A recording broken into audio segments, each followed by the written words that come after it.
Fortnite's The Apocalypse Chapter 222 is officially out, and the battle between the 7 deadly sins and Cath and his 4 perils in the streets of Leonis has begun. And this chapter did not disappoint.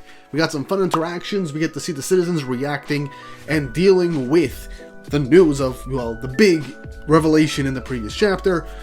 Cath having to fight Meliodas, and the sins fighting against him and the 4 perils, and having 2 particular characters meet for the first time, which would make a pretty interesting conversation when the next chapter rolls around. But before we jump into things, don't forget to like, subscribe, and hit the notification bell for updates on future videos. Really helps, and it shows you guys enjoy the content I make here on the channel and shows you want to see more. And if you want to see more of me outside of anime and manga, go and check out my comic book channel over at GW Comics, where, like I just mentioned, I talk about comic books. I've got a lot of stuff planned for that over there as well. It's a passion project, and I would really appreciate it if you guys go and check it out when you have the chance. The link to that will also be in the description down below and the title card. Now then, let's jump right into chapter 222 of Fortnite's The Apocalypse, titled The 7 Deadly Sins versus the Eternal King. And the cover image is kind of bittersweet, as it is a young Arthur Pendragon with Meliodas making his promise to him to become a great king, with Hawk first time being actually in this manga, just in the cover image of a flashback, as we also see a little itty bitty Cath before he reveals his true colors, hiding behind Arthur's leg. So, nice image that takes you back to simpler times to a degree for these 2 characters. But we jump right into the chapter as we progress from the last week, as Cath had the 4 perils protect him from a massive full countered attack by Meliodas. And as he states that he's waited to finally settle the score with the sins, he uses his powers of chaos to bring the 4 perils back to peak health and even restore their armor, which is a really sick transition panel. I have to be honest with you guys. As even Gwenniver mentions that they're near death, but the healing speed is astonishing, with King stating that Merlin did tell them that chaos would be beyond life and death itself, with the ant saying it's also no fair that their flesh is one thing, but even their armor gets restored too. That's kind of unfair. With Meliodas saying that these guys aren't a joke and to not let up at all. Bond looks up and says that he's seen Ironside before, but he's wondering what's his deal now. Obviously, he has an idea of things to go through, but they don't know that their consciousness has been fully overridden by Cath and chaos to the point where their entire personalities are completely gone, which will make the future confrontation with Theodora and the other Isolde with their fathers interesting to see, and see if they can break through to their parents, or if it'll all be for nothing. Now Cath lunges forward, leaving his perils behind, telling them to go, as it's time right here and right now that they take out the 7 deadly sins and the ones that side with them. As the sins all jump away from Meliodas, going off to take on the 4 perils, Meliodas lunges towards Cath as the 2 of them clash blades again, with Meliodas now seeing the cracks in Cath's whole persona, questioning if he's really Arthur, and to tell him, as Cath is being like, "I'm not so sure what you mean by this," as Meliodas kicks Cath away into a wall as he ricochets off. Also, a nice detail I always like, when Meliodas tries to just be on the side of a wall, he just plants 1 foot in as he tries to hold himself up, looking sideways. It's a nice detail that I do kind of like. Now, obviously, Meliodas gives his reasoning as to why he believes this isn't really Arthur, saying that the Arthur he knew sought happiness for his people. He'd never be so egotistical and arrogant about ruling as a king. Which is true, and that is something that Cath has been letting slip whenever he gets the chance, especially recently with him having to reveal his identity with the perils and his big, well, telepathic phone call with the Lady of the Lake a couple of chapters ago. But as Cath wipes the blood from his mouth, he then entangles Meliodas with a chaos tendril, saying that he's had some change as well, hasn't he? As he throws Meliodas down into the ground, through the castle, saying that Meliodas has only grown weaker. This is, to an extent, kind of a way of Nakaba just acknowledging how some fans might feel the sins being weaker than they are in the past in the main series, but it's also to show Cath's arrogance and his whole view of the world, thinking that Meliodas has gotten immensely weaker, despite Meliodas, to an extent, still holding back. The citizens of Camelot are all panicking over what's going on, and that it's madness with Arthur attempting to do all this to them. with their loved ones as their ghosts begin to disappear, tell them not to give up, as Gareth is out of gas and he couldn't keep the spirits of all the dead around to help motivate the citizens. But as they're all lamenting what they can do and what they can trust, Gwenniver comes in and tells them that it's time to judge with their own eyes and judge what's true and what's not, telling them that they were deceived, toyed with their minds, and then they were about to be hurt. And then asks, who fights to protect you despite you denouncing them as great sins? As we get cuts of Pelgard fighting King Indian, as the two of them were protecting the citizens, and Gother and Bond are fighting them off as well, with Bond deflecting attacks from Beltrop, which is honestly really cool. All while Gwenniver is telling them that they believe they could live in paradise forever with those that they lost, as they're all saying that it was simply too good to be true, even to the point of them betraying those that protected the world that they lived in.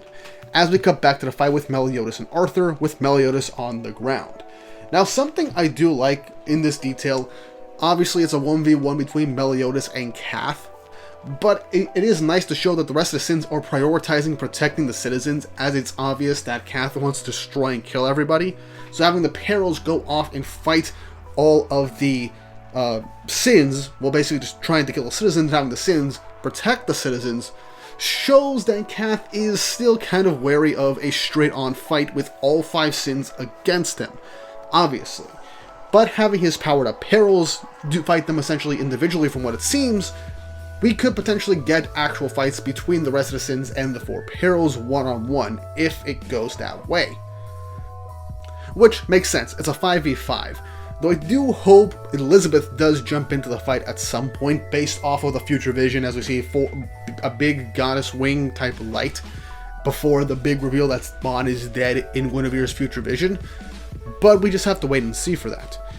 Cath is gloating towards Meliodas, saying that mentioning his accolades, saying that he was a former head of the 10 Commandments, the evil demon prince once feared by all the clans, but says what we have here now as he turns his tendril into a giant scythe arm, saying, now that he has a pretty wife, a darling son, and the people of Leonis, he has more and more things to love binding him down, a painful sight to see, as he glances over to the tower and slices it in half, as it is the tower where Elizabeth and Slater are protecting King Bartra, as Meliodas jumps forward, calling out for Elizabeth, and begins to hold the pillar in place, using his demon powers to keep it up, with Cath just continuously gloating, saying that he's proven his point, right? The simplest little thing is all it takes to rob you of your freedom. Meliodas is keeping the tower up, as Elizabeth recognizes that this is Meliodas is doing, keeping them from falling. Now Meliodas is using his demon powers to enhance his strength, saying that this isn't a mistake, because right now he's even more powerful than he was 3,000 years ago, which is honestly very true. But Cath keeps poking the bear as he tries to stab Meliodas from the back as he is holding the building up, saying that he's a pretty funny guy, saying his claims to be stronger than he was before to be some kind of joke, saying, what possible reason is there for you to be stronger? Now, I've seen online people being like, why is Meliodas struggling to hold up this building? The power scaling makes no real sense to this degree, because he should probably be able to keep this up pretty damn long without much struggle, at least one-handed. But it's the end, we get the reveal of Meliodas also simultaneously being behind Cath in a glorious double-page spread, saying, the way I can convert every drop of my blood into power to fight it out for those I love. And Cath is shocked to see Meliodas behind him, as Meliodas delivers the most satisfying and humbling punch on Cath's face. The detail in that one punch is awesome. The last satisfying punch we've had in this series was when Percival just knocked the daylights out of Theodora in the tournament with one hit, which was honestly beautiful. As Cath is knocked back, bleeding from his nose, he looks over, still seeing the Meliodas that was holding up the building. But he looks back, as we see 5 other versions of Meliodas, with the caption saying, Sacred Treasure Lostvayne, as Meliodas released the ability, so now he made 5 more clones of himself. As we all know, there is the base Meliodas, and then he can make up to about 6 copies of himself, which seems like that Meliodas managed to do so earlier on in the fight, and kept clones of himself in the background. Now, whether or not the one holding up the building is a clone or the real deal is unknown. Since we managed to get a pretty satisfying blow on Cath, I presume that the one holding up the building might be a clone of Meliodas, while the real one is mixed in with the rest of these clones. But if not, it's not that big of a deal. It's a bit of a weird inconsistency with the power scaling, I guess you could call it, of the series. But either way, it's still satisfying to see Meliodas use a Sacred Treasure, because every single time he uses lostvayne, it makes fights more interesting, because now Cath has to deal with 5 versions of Meliodas, while their strength is divided and are weaker than the main Meliodas by 5. It is still a thing to have to deal with 5 versions of Meliodas that are still stronger than they would be years ago, and they all have full counter and other specific abilities in order to help basically take away a lot of Cath's attention from what could be the main Meliodas. And with Elizabeth being in this chapter, a part of me does kind of hope that she in fact does join the fight, because she is strong. She is the primary daughter of the supreme deity. She was called Bloody Ellie. We need to see her fight. We barely saw her fight against the Demon King that possesses Zeldris in the past, and I really do feel like Nakaba is holding back and probably doesn't know how to use Elizabeth in a fight. But this is probably the best way to do so. Have Slater take Bartra somewhere else, and have Elizabeth join Meliodas, because they're better off as a team in this instance. And if they use their powers in the same way that Tristan discovered with Annihilation, they can be a massive deadly threat to Cath right now. Because, yeah, if they could just erase portions of him by clashing their abilities, then yeah, they're a literal power couple in this instance. But this is Nakaba. I do not see him doing that, at least for right now. I see him more so keeping this as a technical 1v1 between Cath and Meliodas, at least for a bit. And it will still be really, really fun. But with that aside, we then cut back to the 4 perils as they are causing havoc in Leonis. Ironside is using his wind magic to create the cross slashes to destroy debris and try and strike at the citizens with the falling rubble. And one is about to crush Gwenniver, but in an instance, she is saved by Bon. As he asks if she is alright, she then realizes that she's with Lance's father, with Bon confused over, wait, how do you know that? And that's how the chapter ends. Honestly, pretty funny way to end this action-packed chapter, with the perils fighting the Sins, trying to kill all the citizens, and the Sins saving the citizens, and Meliodas fighting Cath 1v1 and outsmarting him with the lostvayne strategy. And for the time being, Gwenniver talking to Bon would be very fun to see Bon's reaction to Gwenniver, as I assume obviously Lancelot has talked about Gwenniver to Bon and what potentially things could happen with that. And what I do want to see in the next chapter is Gwenniver telling Bon that she had a vision similar to what's going on right now, but things ended in their defeat and Bon's death. That vision needs to be addressed, because she had this vision at the beginning of the time skip, and it has not been addressed whatsoever. And this feels like the best opportunity, because she basically saw Bon's death. So I feel like now she got saved by Bon, she has a reason to tell him in order to keep him a bit more aware of things. But yeah, this was a really cool fight. I enjoyed it. I expected what I expected. And I am excited to see what happens in the following chapters, because this is definitely just the beginning. But what do you guys think? How do you feel about the fight going on right now? How do you feel about the Sins just kind of doing crowd control to try and block the 4 perils from killing citizens? What do you think Gwenniver is going to say to Bon? And what do you think of the fight between Cath and Meliodas right now? And do you think, like me, that Elizabeth might join in the fray also to kind of help in the fight and showcase her strength, considering the fact that she has basically done nothing in 7 Deadly Sins outside of a few moments, and it'd be really nice to actually see the strength that has been stated by other characters. Let me know in the comment section down below.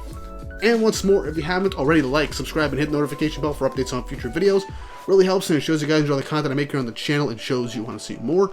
And if you want to support the channel more directly, go and check out my Patreon, and link in the description down below. Everything from there will help support the channel and help me make higher quality videos, and I'll be able to do more videos outside the chapter reviews more often. So I really appreciate it if you guys go check it out and help out with that, or become a channel member.